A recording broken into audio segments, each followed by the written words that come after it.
Today I'm going to show you 3 simple video techniques using your phone for remote teaching. 2 techniques for presenting lessons to your students, and 1 is for documentation. All 3 can be used in your EdTPA portfolio. Here's what you'll need. A box, a table lamp, and a ring light with a phone holder. Whoops. This is for your phone. The ring light can be purchased through Amazon, and they range in price from $25 to $50. You can see both of these are ring lights with their phone adapter. This has a gooseneck and a small tripod on the bottom. This one doesn't have a gooseneck, but it has an extension. I think it goes up to 5 feet. I prefer this ring light. It's a little more stable. This is a little loose for me and problematic.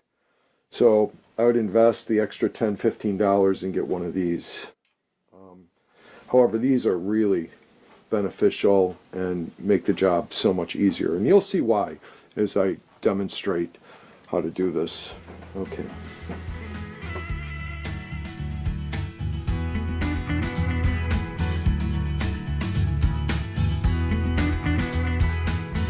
So as you can see, I'm setting up my ring light.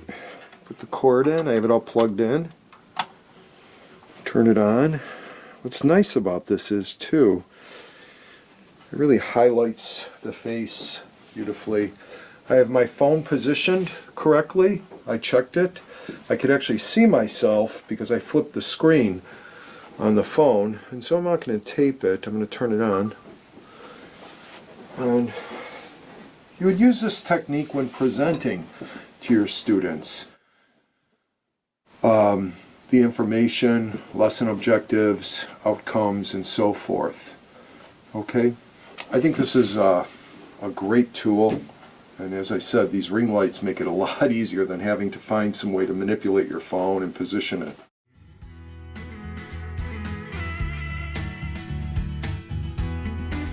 The second technique we're going to explore is how to demonstrate, give a clear demonstration of a process to your students. So for example, if you're showing a technique of cross-hatching, how can you do that clearly so they could see it? Well, you'd want to get an overview shot.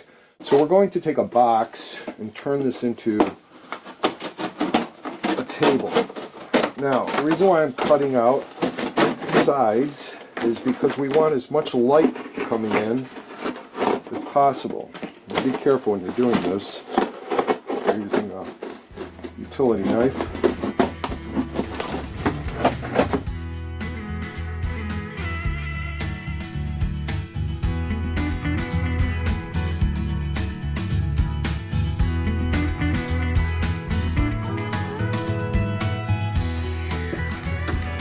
So I cut out my box. I have these legs, and then on top I had some openings. And this is where I'm going to be placing my phone, the camera of my phone. And it's really simple. So I turn on my phone, camera, video, turn it on. Actually, I'm going to flip it. Maybe not. Let's see. Let's make sure it lines up. I think it's better to flip it, that way you could see it from the top, what you're doing, and if you have enough light and so forth. And I could see what I'm doing. And so if I was demonstrating, it's pretty clear. You get a little shadow, but you could offset that with light if you wanted. If I was to teach cross-hatching,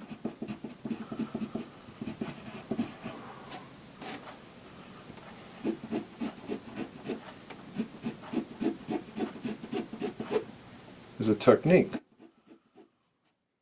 Alright, so this is really great if you're teaching, if you want to get an overview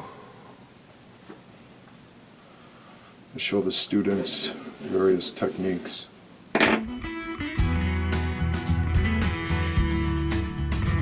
So when setting up for EdTPA to document your teaching, notice how I have this set up. Here's my desk, I have my chair, my laptop in front, and I have this ring light with this great stand, and this is why this one is worth paying the extra money for, because you could adjust it, it has more height, and you could manipulate it to get that perfect shot and angle. And so you see I'm turning it here. Let's turn this on so you can see what I'm doing. Okay, then you want to be able to see the screen, your students, as well as yourself. Now let's give myself a little more. And you play with this, you just get the right shot. Maybe we're going to turn this a little bit. There we go. And so I'd be teaching. You could see my screen clearly, and even some of the objectives, so the reader for EdTPA could get a feel for this. So, yeah, it's not that complicated. Lighting is important. Pay attention to your lighting. Make sure you don't wash yourself out or too dark and it pixelates too much. You want to make sure your audio is clean and clear, so for people to hear you, hear what you're saying, and also to hear your students. So pay attention to that. You don't want your phone too far away from the computer's audio. So very, very simple. Oh yeah, so just think of it like a clock, all right? So, you know, you're filming, this is 12 o'clock, this is, let's say, I don't know, 7, 8 o'clock, the angle, okay?